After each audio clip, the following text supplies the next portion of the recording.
کر کہیں گے اور کوئی کام ہی نہیں تمہارا.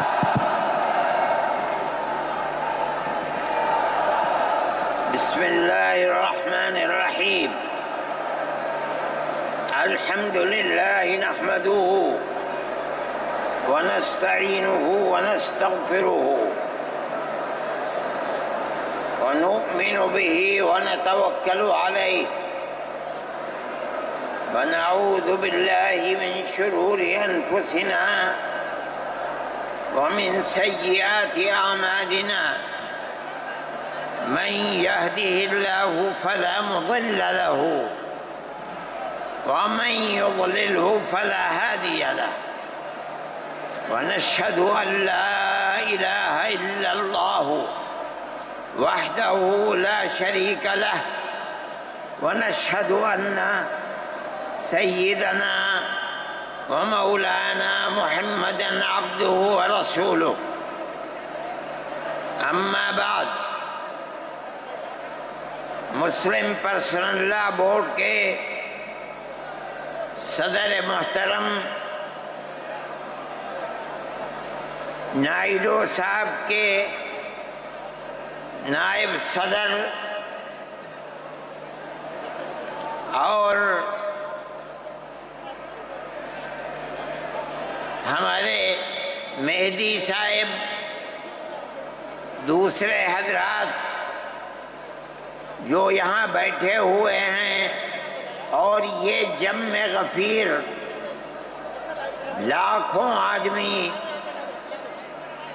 جو آئے ہیں جمعیت علماء کی دعوت پر، میں جمعیت علماء کے ان ورکرز اور آئے ہوئے مہمانوں کا دل کی گہرائیوں سے شکریہ ادا کرتا ہوں. جن لوگوں نے جمعیت علماء ہند کی دعوت پر اپنے احباب کو جمع کیا اور اپنے خرچ سے جمعیت علماء کا ایک پیسہ کیا پھوٹی کوڑی بھی نہیں لگی، آپ ہی لوگ کروڑوں روپیہ خرچ کر کے اپنی بسوں کا خود ہی انتظام کر کے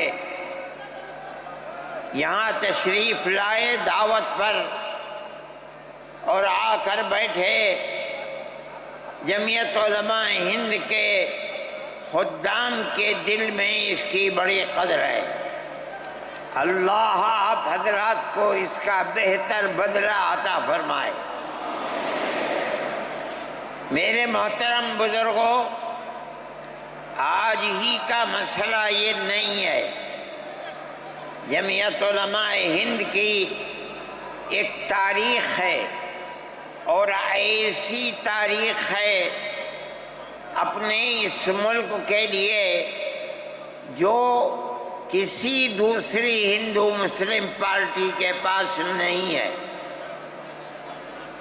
علماء نے اس ملک کی آزادی کے لیے اگر آپ ان کی تاریخ کو پڑھیں گے تو آپ کو اندازہ ہوگا کہ ان کی اس ملک کی آزادی کے لیے قربانیاں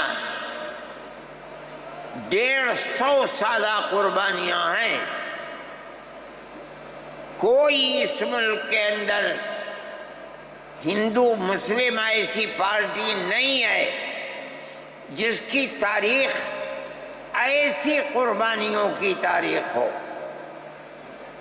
حضرت شاہ عبدالعزیز صاحب محدث دہلوی نے 1803 میں آواز بلند کی تھی کہ ہمارا ملک غلام ہو گیا، اس غلام ملک کو آزاد کرانا اس ملک میں بسنے والے ہر مسلمان اور ہر شخص کا فرض ہے. کوئی مائی کا لال نہیں تھا جو انگریز کی طاقت کے سامنے آزادی ملک کا نعرہ بلند کر سکتا. ایک مسلمان عالم دین نے اسی دلی کے اندر اس نعرے کو بلند کیا، اس کی جائیداد قرق کر لی گئی، اس کے مدرسے کو دفن کر دیا گیا، اس کو دلی بدر کر دیا گیا۔ لیکن یہ مسلمان ایسے نہیں تھے جو کسی ملک کے پیسے یا اس کی سطوت اور اس کی طاقت کے سامنے سر جھکا دیتے۔ جو انہوں نے اپنا موقف اختیار کیا تھا پتھر کی چٹان کی طرح، اسی طرح اس موقف کے اوپر کھڑے رہے۔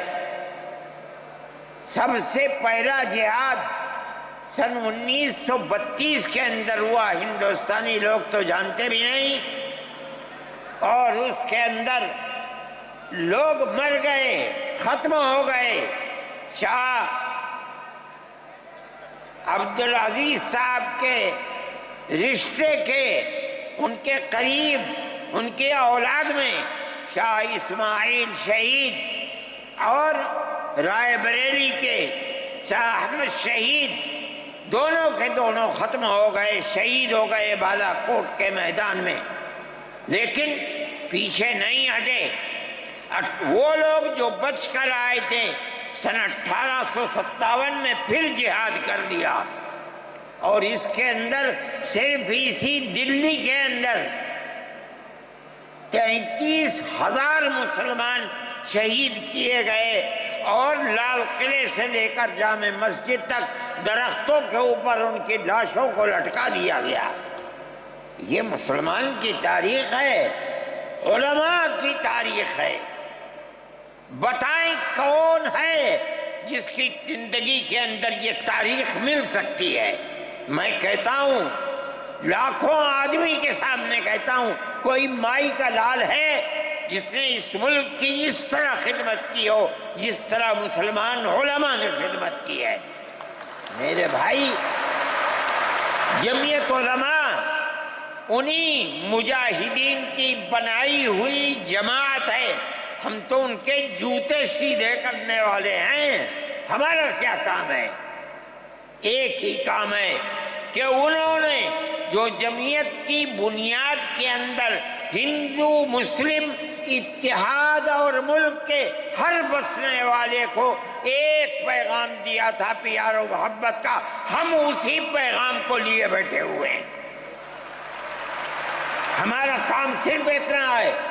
دنیا توڑنا چاہتی ہے، حکومتیں برباد کرنا چاہتی ہیں، فرقہ پرست ذہنیت آگ لگانا چاہتی ہے، یہ نعرہ دینا چاہتی ہے کہ ہندو الگ، سکھ الگ، مسلمان الگ۔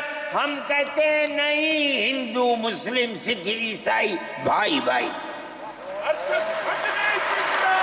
یہ ہمارا پیغام نہیں ہے، ان بزرگوں کا پیغام ہے جنہوں نے پھانسیوں کے تختوں کو چوما، اپنے اس ملک کے لیے چوما ہے، اس کی آزادی کے لیے چوما ہے۔ اس ملک کے اندر یگانگت اتحاد جس کو آج آگ لگایا جا رہا ہے، ہمارے بزرگوں نے اسی اتحاد کے لیے اپنی قیمتی جانوں کو قربان کیا ہے، اور ان کا مقصد یہ تھا کہ ملک آزاد ہو جائے۔ حکومت ایسی بننی چاہیے جو حکومت سیکولر حکومت ہو، کسی کا حق نہ جائے۔ کانگریس اس لیے نہیں بنی تھی، یہ 1803 کی آواز ہے کہ ملک غلام ہو گیا، جہاد کرنا فرض ہے۔ کانگریس کا تو وجود بھی نہیں تھا۔ کانگریس تو 28 دسمبر 1985 کو بنی ہے، اور اس کا پہلا اجلاس بمبئی کے اندر ہوا ہے۔ آپ لوگ سمجھیں اس کو، کانگریس ملک کو آزاد کرانے کے لیے نہیں بنی تھی۔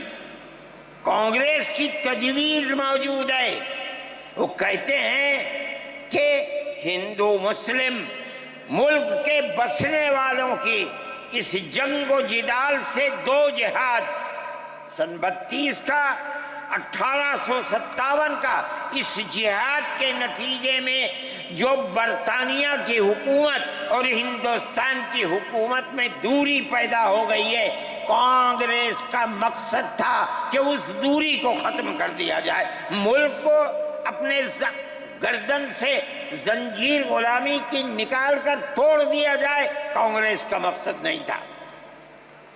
میں آپ سے کہتا ہوں یہ بات ہے اور کانگریس کی تجویز میں موجود ہے، کوئی اس کی تردید نہیں کر سکتا۔ کسی نے حضرت گنگوہی رحمت اللہ علیہ سے پوچھا کہ ایک جماعت بنی ہے جو ہندوؤں نے بنائی ہے انگریز کے ساتھ مل کر، کیا مسلمان اس جماعت میں شریک ہو سکتا ہے؟ حضرت نے فتویٰ دیا اور یہ کہا کہ جس طرح اپنے کاروبار میں ہندو مسلمان شریک ہو سکتا ہے، اسی طرح اس پارٹی کے اندر بھی ہندو مسلمان شریک ہو سکتا ہے، بشرطے کہ دین کو کوئی نقصان نہ پہنچے۔ اس فتوے کا نام ہے نصرت الابرار، جو پرانی مکتبیں ہیں، لائبریریاں ہیں، یہ آج بھی وہاں موجود ہے۔ یہ صرف فتویٰ نہیں ہے، یہ اس لیے ہے کہ یہ اشارہ ہے کہ مسلمانوں کو کانگریس کے ساتھ شریک ہونا چاہیے اور کانگریس کے اس نظریے کو بدلنا چاہیے۔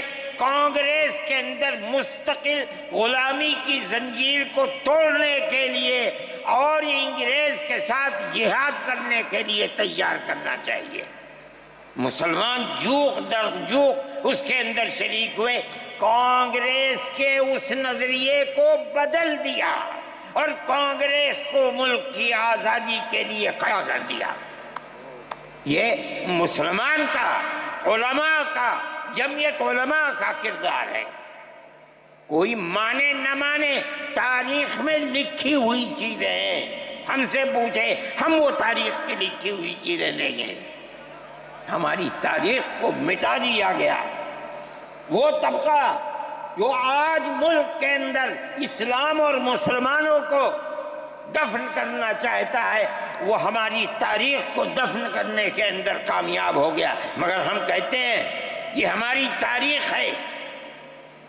میرے بھائی، ملک اسی طرح چلتا رہا، جیسے جیسے آزادی قریب آتی رہی، جمعیت علماء ہند وہ تنہا ایک جماعت تھی جو برابر موتی لال نہرو، جواہر لال نہرو، گاندھی جی سے یہ بات کہتی رہی کہ ہمیں ضمانت دو، ہم 143 سال ہیں ہماری زندگی، جہاد کی زندگی، ہمیں یہ ضمانت دو کہ ملک آزاد ہوگا تو اس کا کردار سیکولر کردار ہوگا، دستور سیکولر دستور ہوگا، جس کے اندر ہندو، مسلمان، سکھ، پارسی، عیسائی ہر ایک کو اپنے مذہب کے ساتھ جینے کا حق ہوگا اور حکومت کا کوئی مذہب نہیں ہوگا۔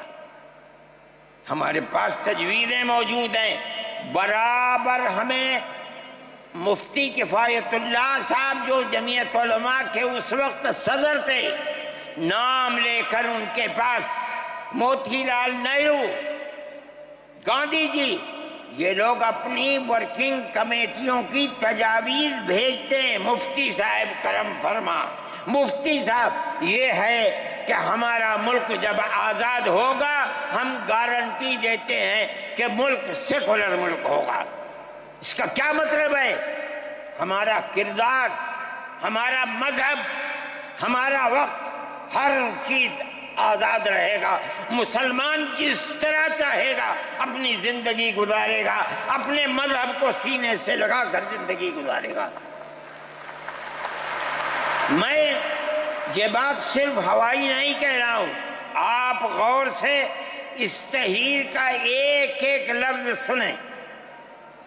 ہری پور ضلع سورت کا اجلاس عام جو 19، 20، 21 فروری 1938 میں 47 میں ملک آزاد ہوا، یہ اجلاس 1938 میں، اس سے بھی 9 سال پہلے، یعنی آج کے مقابلے میں 80 سال پہلے یہ اجلاس ہوا تھا۔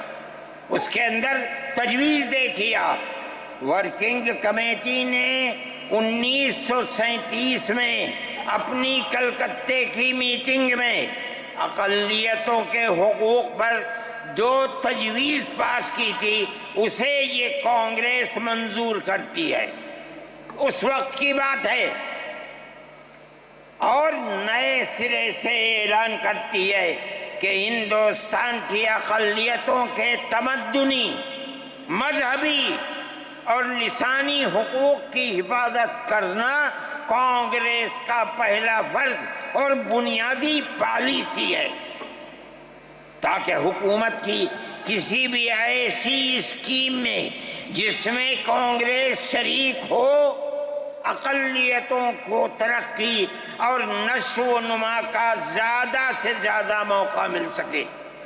آپ الفاظ پر غور کیجئے، اور وہ قوم کی سیاسی، اقتصادی اور کلچرل زندگی میں پورا حصہ لے سکے۔ اس کے بعد اس بنیاد پر مسلمانوں کو مطمئن رہنا چاہیے کہ آزاد ہندوستان کی حکومت میں ان کا مذہب، مذہبی فرائض، اذان، نماز، جمعہ، عید، روزہ، حج، زکوٰۃ، مذہبی تبلیغ، مساجد، مقابر، قربانی، مذہبی جلوس، مذہبی جلسے وغیرہ جملہ مذہبی رسوم اور مذہبی ادارے محفوظ ہوں گے، اور اسی طرح ان کی تہذیب و تمدن، ان کے تعلیمی ادارے، خانقاہیں، امام باڑے، عیدگاہیں، تکیے، کربلائیں، آثار قدیمہ، اوقاف وغیرہ سب محفوظ ہوں گے، اور اسی طرح ان کی زبان، ان کی شاعری، رسم الخط وغیرہ سب کے سب آزاد اور محفوظ ہوں گے، کسی پر کوئی رکاوٹ اور قید نہ ہوگی۔ جو میں آپ سے کہہ رہا ہوں، آپ دیکھیے، یو پی کانگریس کا شائع کردہ election board, National Herald press, Lucknow, 1946 کے اندر، شاید 10 فروری میں نے نقل کیا ہے، وہ مٹا ہوا تھا، اس کے اندر یہ بلیٹن شائع ہوا ہے۔ میں کہتا ہوں کہ ہندوستان کی جمعیت علماء کے بار بار کھچوکے لگانے پر وعدہ کرو کہ ملک سیکولر ملک ہے، وہ وعدہ کرتے چلتے ہیں۔ میں آج آپ سے پوچھتا ہوں کہ اس میں سب سے پہلی چیز ہے کہ مسلمانوں کا مذہب اور مذہبی فرائض محفوظ رہیں گے۔ آج میں پوچھتا ہوں، ملک کی آزادی کو 70-80 سال ہو رہے ہیں، بتائیے کیا محفوظ ہے مسلمانوں کا؟ آپ مذہب محفوظ ہے مسلمانوں کا؟ کیا آپ نے مسلمان مذہب کا مسئلہ قرآن و حدیث سے ثابت ہے؟ آپ جو کچھ کر سکتے تھے آپ نے نکاح اور طلاق کے اندر کر دیا، مذہب کہاں محفوظ ہے؟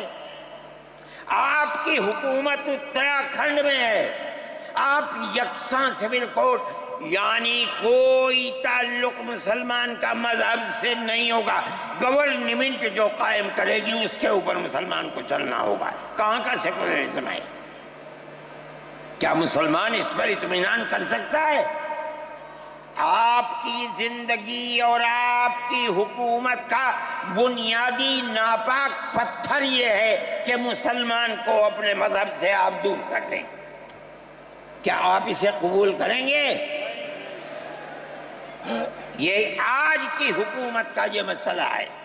مذہبی فرائض کہاں کے آپ زندہ رہ گئے؟ آج آپ نے مسئلہ بنایا ہے کہ اتراکھنڈ کی ریاست اور شہروں کے اندر مسلمان جو 50 سال سے آباد ہے، آباد بھی نہیں رہ سکے گا۔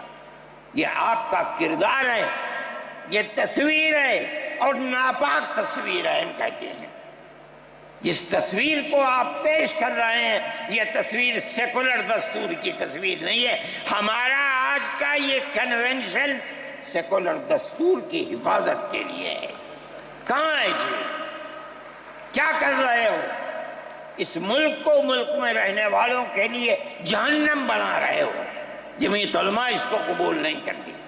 ہم تو کہہ رہے ہیں اس بات کو، کسی کی زبان اٹھتی ہو یا نہ اٹھتی ہو، لیکن ہم کہتے ہیں کہ جو ہو رہا ہے وہ ملک کو آگ لگانے کے لیے، دستور کو آگ لگانے کے لیے ہو رہا ہے۔ جمعیت علماء اسے قبول نہیں کرے گی۔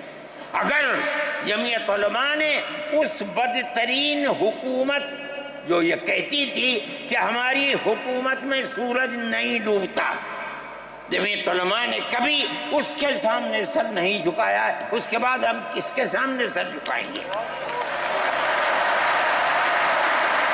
ہمارا سر صرف ایک اللہ کے سامنے جھکتا ہے اور کسی کے سامنے نہیں جھکتا۔ میرے بھائی، آپ ایک اس کو لیتے ہیں، میں کہتا ہوں اے تو بیٹھا، آپ کیا کہتے ہیں؟ اس کے اندر جہاں ہے وہاں اسی طریقے سے اوقاف وغیرہ سب محفوظ ہوں گے۔ اوقاف محفوظ ہیں، یہ آپ کے سامنے حضرت مولانا بیٹھے ہوئے ہیں، تقریر کی ہے۔ اوقاف کو ہڑپنا چاہتے ہیں۔ ہماری مسجدیں اسی دلی کے اندر 400 500 سال کی مسجدیں ہیں، جس میں جمعیت علماء کا دفتر بنا ہوا ہے، عبد النبی اکبر کے زمانے کی مسجد ہے۔ اور کتنی مسجدیں ہیں جن کے پاس اوقاف، اللہ اکبر، لاکھوں کروڑ کے اوقاف ہیں۔ جونپور میں جا کر کے دیکھو کیسی مسجدیں ہیں، دلی کے قرب و جوار میں دیکھو کتنی بڑی بڑی مسجدیں ہیں۔ ہندوستان کا وہ طبقہ جو ان مساجد کے اوقاف کو ہڑپ کرنا چاہتا ہے، کہتا ہے اگر کسی وقف زمین یا مسجد یا کسی بھی چیز کے کاغذات وقف کے نہیں آئیں اس کو وقف نہیں مانا جائے گا۔ کون 500 سال پرانے کاغذات لا کر کے پیش کر دے گا؟ قانون یہ تھا کہ جو مسجد بنی ہے، جو وقف پر بنتی ہے، وہ وقف ہے۔ آپ کو کیا درد ہے کہ آپ اس وقف کو ختم کرتے ہیں؟ اس کا مطلب ہے مسلمانوں کی زمین کو ہڑپ کرنا چاہتے ہو، حرام کھانا چاہتے ہو، اس لیے ان اوقاف کو ہڑپ کرنا چاہتے ہو۔ ہم اس کو قبول نہیں کرتے۔ اوقاف ہمارے آباء و اجداد کے کیے ہوئے ہیں، اوقاف اللہ کی ملکیت میں دیے ہوئے ہیں، مسجدیں بنی ہوئی ہیں، آپ ان کی حفاظت کیجئے، اس لیے کہ ہم اس ملک کے رہنے والے ہیں، ہم باہر سے آئے ہوئے نہیں ہیں۔ اگر ہندو گوجر ہے مسلمان بھی گوجر ہے، اگر ہندو جاٹ ہے مسلمان بھی جاٹ ہے، اگر ہندو راجپوت ہے مسلمان بھی راجپوت ہے۔ جاؤ دیکھو کشمیر کے اندر، اگر ہندو برہمن ہے مسلمان بھی برہمن ہے۔ ہم اسی ملک کے رہنے والے ہیں۔ کسی کو اچھا لگا یہ مذہب وہ اس مذہب میں چلا گیا، کسی کو یہ مذہب اچھا لگا وہ اس مذہب میں چلا گیا۔ کیا مذہب کی بنیاد پر اس ملک کے اندر آپ ہمیں جینے کا حق نہیں دیں گے؟ ہم اپنے جینے کا حق کو لیں گے۔ آپ نے جس سیاست کو اختیار کیا، آپ 2 الیکشن پہلے دیکھیے کس قوت کے ساتھ بی جے پی آئی تھی۔ آپ نے جس پالیسی کو اختیار کیا، سیکولرزم کو آگ لگانی چاہیے، اس کا نتیجہ اس الیکشن میں کیا ہوا؟ بی جے پی ہار گئی۔ میں کہتا ہوں کہ اگر چندرا بابو نائیڈو کی بیساکھی نہ ہوتی اور ادھر نتیش کمار کی بیساکھی نہ ہوتی تو بی جے پی گورنمنٹ نہیں بنا سکتی تھی۔ کیوں ہوا؟ وہ جو 14 سال پہلے